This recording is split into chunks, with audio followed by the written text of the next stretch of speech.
Hello, I am Madison Brown, and I will be talking today about a greater need for equity of dual credit in all schools. I will argue that we need more equity in dual credit courses because this helps students graduate from college, kickstart careers, and provides opportunities to gain skills that can increase confidence in college.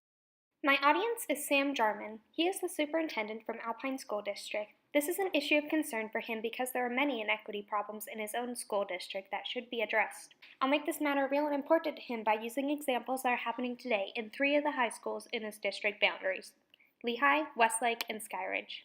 We need more equity to provide all students a chance to graduate from college. High school is designed to put you on a path towards a career. Depending upon what school you attend, the quality of help from your school could determine scholarships, college acceptance, and your academic potential. If you are a student attending a really good high school that helps you apply for scholarships, improves your ACT, and puts you in classes that interest you, then all these small acts can help put you on a path to obtain a degree. However, there is a great inequity from school to school. These schools differ in many ways, from teachers to resources to class type, and depending upon where you happen to live, that will determine the type of education you will receive. Inequity is plaguing our public education system, with unfair programs that dictate what a child is worth depending upon where they live, which means there's always a group of individuals that are at a disadvantage all because they fall within a certain school boundary. Let's take a look at my local town, Lehigh. Recently, the new high school called Skyridge was built.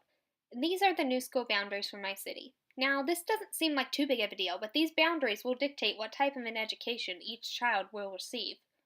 At the new school, there's new computers, new sports equipment, new desks, and new lab equipment. When compared to the existing school, which was built in the 1900s, these students are kind of left with outdated tech and equipment compared to the newer school. There have been many studies that show newer schools are being built in richer areas. Even in my own hometown, the higher income people live on Eagle Mountain, which is represented here in the purple area at the top. When comparing this map of the average income of each household to the new school boundaries, these richer students now have more opportunities given to them simply based off where they live. Across the highway where Lehigh High School students live, their school only has opportunities that are limited simply because they are older. Many teachers at Lehigh High were given the option if they wanted to stay or transfer to the newer building. Many teachers ended up leaving because they saw the advantages of the newer building and took their classes with them. When comparing the opportunities between these two schools, there is no way a student who attends Lehigh can have the same options to grow to their full academic potential, because all the better options are only available across town. These tangible inequities create different learning environments for these students. This difference can later lead to different performance levels between the schools. Not only is there a physical inequity, but there's also an educational inequity.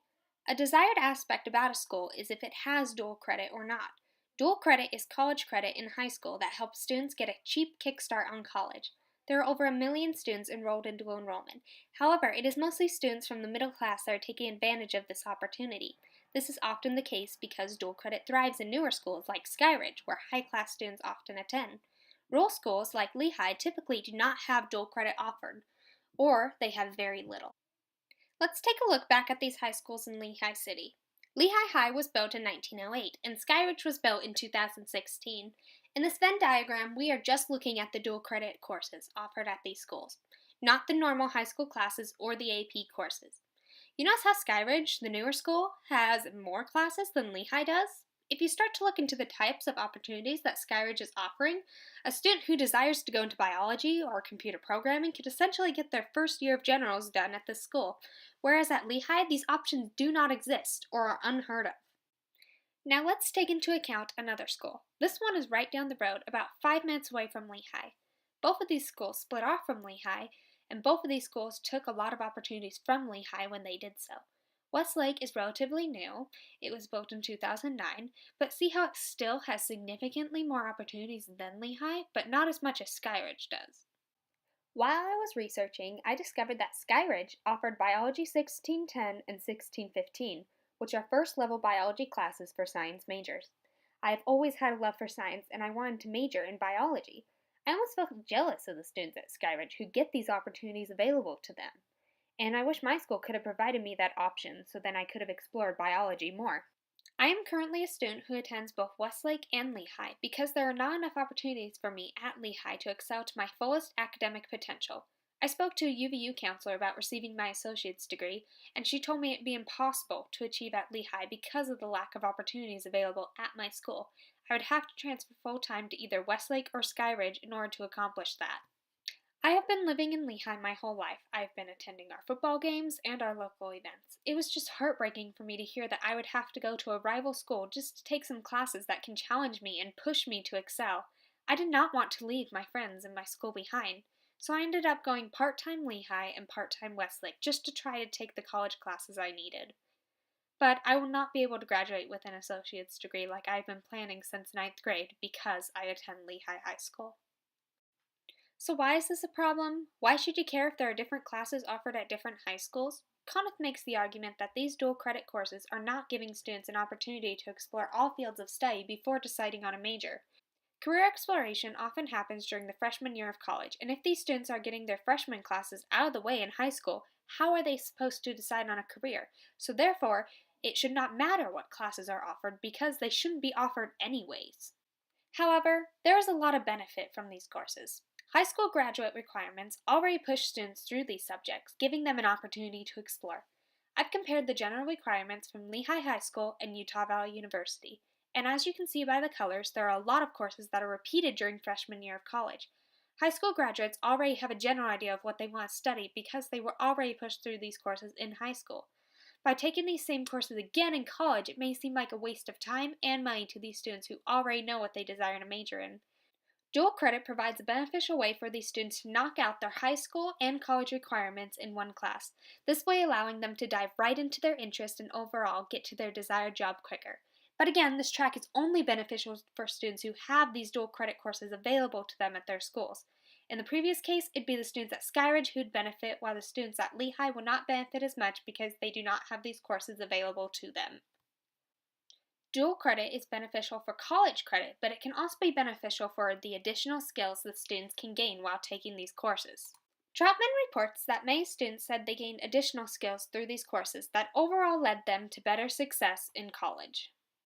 They learned to write college-level papers for all subjects, how to study for big exams and quizzes effectively, how to read from a textbook and learn the materials from it, and additional online homework skills. There was also a psychological advantage for these students, as most reported they gained a confidence boost. The seniors reported that they were not nervous for their first year of college because they already had the skills gained from dual credit courses to know how to be successful.